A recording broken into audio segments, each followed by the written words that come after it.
Les vamos a hablar acerca de la predicción de cosechas en plátanos mediante dos modelos de regresión, Forward y Stewart. Los integrantes del grupo son Germán Roberto Garavito, Carlos Ernesto Mendoza y quien les habla, Marcela Mendoza. Con la finalidad de establecer el mejor modelo de regresión para la predicción de cosechas en plátanos, se condujo a un ensayo en el cual fueron evaluadas 22 variables asociadas al rendimiento, las cuales fueron sometidas a dos métodos de selección, selección progresiva o Forward y paso a paso o Stewart, con el propósito de generar el modelo más simple que dé la máxima explicación de la variable de respuesta. Los estadísticos utilizados para la escogencia del mejor modelo fueron CP de Mallow y RP cuadrado. Ahora vamos con la introducción.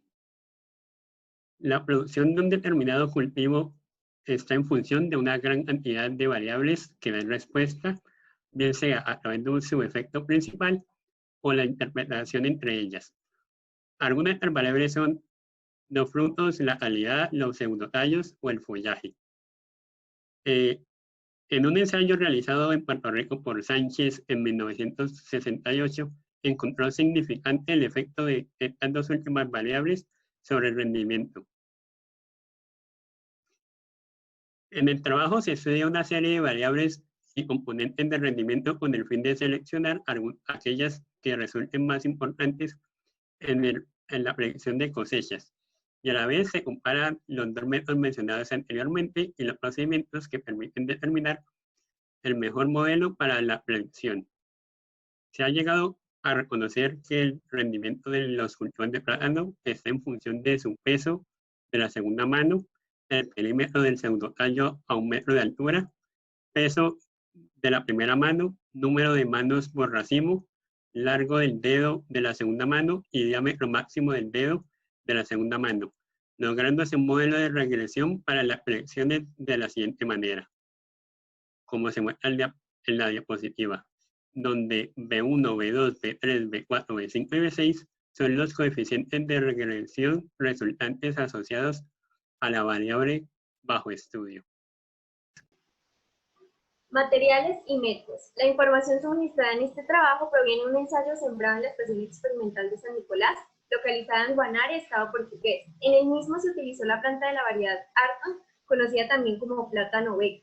Para el montaje y conducción del ensayo se empleó un diseño de bloques al azar bajo un diseño de tratamientos compuesto central ortogonal, presentando las siguientes características observadas en la tabla. Las evaluaciones se realizaron cada 3 meses a partir de la fecha de la siembra. En la primera se midió la altura de la planta, en la segunda evaluación se midieron el perímetro del pseudotallo, floración, número de hojas, etc. En la tercera evaluación se tomó la información de la altura de la planta, el perímetro del pseudotallo, la floración, entre otras. Sucesivamente fue recogida toda la información necesaria para el estudio. Las cosechas se realizaron cada 15 a 20 días. Vámonos a hablar un poco acerca del método de selección progresiva o forward. En este caso, se seleccionan las variables más correlacionadas con la respuesta. Los coeficientes de correlación parcial de las variables que no están en la regresión se obtienen a través de la expresión mostrada en la diapositiva. En estas se va a hallar la correlación entre Y y K y a N se deja como constante para las mediciones. Una vez introducidas las variables, se aplica una prueba parcial de F y se calcula el R cuadrado. Si la variable introducida tiene un aporte sobre el modelo obtenido antes, debe resultar significativa la prueba F y el resultado R al cuadrado debe aumentar notablemente. La debilidad de este método radica en que, aun cuando se tiene el indicio del R cuadrado, que hace sospechar que una variable debe entrar en el modelo, porque su incremento es muy pequeño, hay que incluirla si la prueba F muestra que es significativa, obteniendo así un modelo más complicado y ganando muy poco en la explicación de la variable respuesta. Método de selección paso a paso Stepwise. En este método, las variables más correlacionadas con las respuestas se obtienen a través de una matriz de correlación simple. Se establecen luego los coeficientes parciales de correlación para las otras variables, seleccionando los de mayor valor. A través del valor parcial de f, se examinan la contribución que la primera variable hubiera hecho si la segunda variable calculada hubiera entrado en la ecuación con el primero. Si resulta significativo este aporte, se retiene la primera que entró y con el procedimiento anterior se calcula la siguiente variable a ser introducida, dado que las anteriores están en la ecuación. La nueva ecuación de regresión es determinada por los menores de f significativos, para determinar si las dos primeras variables introducidas deben permanecer en la ecuación. Se debe aplicar una prueba parcial de f hasta agotar todas las variables. Entonces, la diferencia básica respecto al método anterior radica en que aquí la prueba parcial de f se realiza como si la última variable fuese la primera en entrada al modelo y viceversa. Su ventaja principal es que permite medir en cada etapa la importancia relativa de todas las variables consideradas hasta el momento. De esta manera se permite que una variable regresora que fue incluida en una etapa previa salga del modelo posteriormente, porque su contribución es relativamente baja en relación con lo que aporta el conjunto de variables incluidas en etapas subsiguientes, solucionando así el problema de la alta correlación entre las variables regresoras. Ahora hablaremos de algunos estadísticos utilizados para la escogencia del mejor modelo. Un método gráfico propuesto por Mallows es especialmente útil para encontrar la mejor ecuación de regresión. Este método hace uso del estadístico CP, el cual está relacionado con el cuadrado del error total de los valores ajustados para todas las ecuaciones, y por lo tanto es un muy buen estimador para la varianza, como asegura Hawking y Leslie en 1967 y Hawking en 1976. Mallows recomienda graficar CP como una función de P para todos los subconjuntos que tienen más probabilidades de acuerdo con el criterio, como un medio de proveer información acerca del estadístico.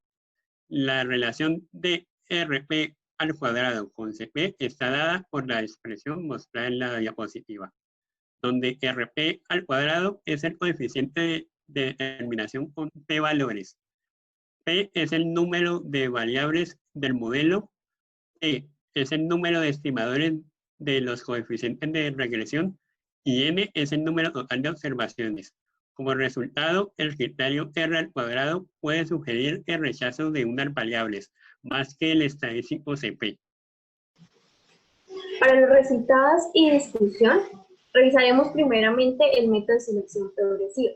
Este método comienza planteando el modelo de regresión más sencillo, conteniendo la variable que tiene mayor valor de correlación con la respuesta. En este caso corresponde a la variable x2, que es el peso de la primera mano.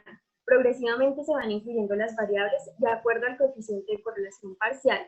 La prueba parcial de f para x2 resultó significativa al 5%. Por lo tanto, se acepta para formar parte del modelo observado en la diapositiva, con un R al cuadrado de 56%.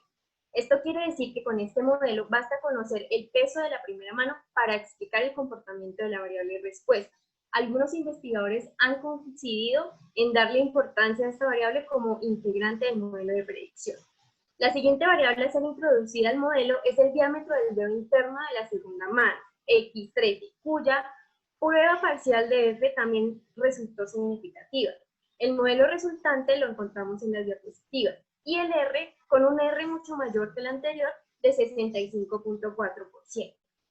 Luego incluimos la variable X3, que es el peso de la segunda mano, cuya prueba parcial de f también resultó significativa, resultando el modelo con un R al cuadrado de 68.7%. Sucesivamente, en el orden en que el valor de correlación lo indique, se van incluyendo las variables mostradas en la tabla. X1 como el número de manos, X19 como el perímetro del dedo externo de la segunda mano, X9 como la longitud interna del dedo interno de la segunda mano, y por último X20 el diámetro del dedo externo de la segunda mano, encontrando un modelo mostrado en la diapositiva, siguiente diapositiva, con un R final de 75.6%. También se trató de incluir un X11, que era el perímetro del dedo interno de la segunda mano, pero la prueba de F resultó no ser tan significativa y por lo tanto se detuvo el proceso, indicando que este modelo es la ecuación definitiva para la predicción de la variable respuesta. Método de selección paso a paso Stigers. Bueno, en este modelo, igual que en el método anterior, elige como primera variable aquella a la cual le corresponde el mayor valor de correlación en la matriz, en este caso X2.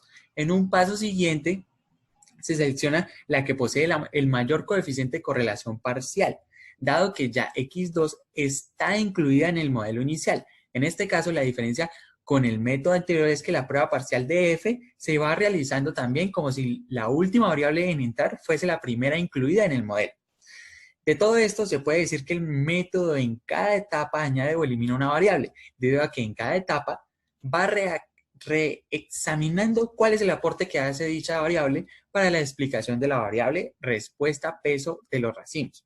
Entonces, el modelo inicial con el cual empieza el método es, ustedes lo pueden apreciar en pantalla, con R cuadrado igual a 56%. En la siguiente etapa, y de acuerdo con el cálculo de los coeficientes de correlación parcial, se elige la siguiente variable que potencialmente entra a formar parte del modelo diámetro del dedo interno de la segunda mano, X13, generándose el modelo descrito con el método anterior. Sucesivamente se va verificando cuál variable debe formar parte de un modelo más complejo, de acuerdo al resultado de la prueba parcial de F, y así se van incorporando las variables X3, X1, X19, X9 y X20, tal como ocurrió con la aplicación del método de selección progresivo. Sin embargo, la variable X20 debió ser eliminada, ya que resultó no significativa al 5% en la prueba parcial de F. Entonces vemos en pantalla Y igual 12.48 y demás, con R cuadrado igual a 72.8%. Como se puede apreciar en el modelo, se establece que conociendo el peso de la primera y segunda mano, el número de manos, la longitud interna de los dedos internos de la segunda mano y el perímetro, del dedo externo de la segunda mano, se puede predecir el rendimiento alcanzado en una cosecha de plátanos. 3. Con su trabajo, los investigadores obtuvieron las siguientes conclusiones. Primera, en los diferentes métodos, los modelos fijados coinciden en llamar a las variables como X1 número de manos, X19 perímetro del dedo externo de la segunda mano, X9 longitud interna del dedo interno de la segunda mano y X13 longitud interna de los dedos de la segunda mano. En la segunda conclusión, dijeron que se determinó a través del método selectivo, o sea, el método de Forward, el modelo mostrado a continuación, en la conclusión 2. Para la conclusión 3 se determinó a través del método selección paso a paso, o sea, el stepwise, el modelo que se muestra a continuación, o sea, el de la conclusión 3.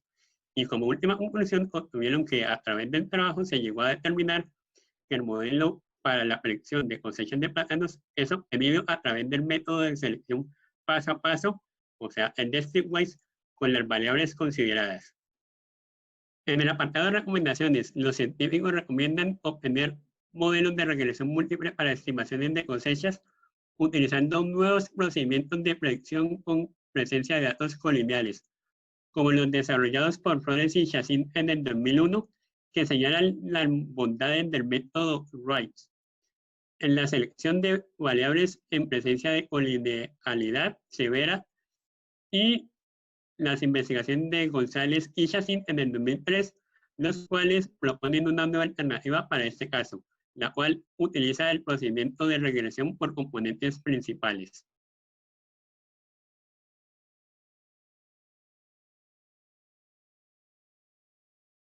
Gracias.